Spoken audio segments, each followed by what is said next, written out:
এঁচোড়ে যেহেতু অনেক পুষ্টিগুণ আছে, তাই এঁচোড় খাওয়া কিন্তু শরীরের পক্ষে খুব ভালো। কিন্তু প্রতিদিন তো এঁচোড়ের তরকারি খেতে ভালো লাগে না, তাই ভাবলাম আজকে এঁচোড়টা একটু অন্যরকম করে বানাই। ছোলার ডাল ২-৩ ঘন্টার জন্য জলে ভিজিয়ে রেখেছিলাম, সেটা ভালো করে ধুয়ে নুন দিয়ে সিদ্ধ করে নিলাম প্রেশার কুকারে। তারপরে এঁচোড়টা কেটে নিয়েছি, সেটাকেও নুন দিয়ে সিদ্ধ করে নিলাম।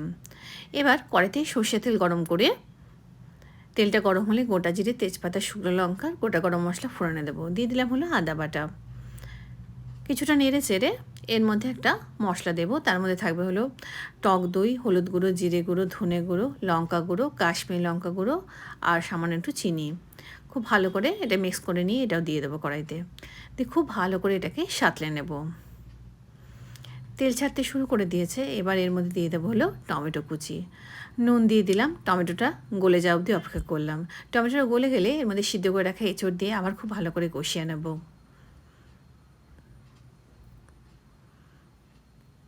কষানো হয়ে গেছে, এবার সিদ্ধ করে রাখা ছোলার ডালটা এর মধ্যে দিয়ে দিলাম। খুব ভালো করে ফুটিয়ে নেব, এটা বেশ মাখা মাখা হবে। খেতে একদমই অন্যরকম হয়, দুর্দান্ত লাগে।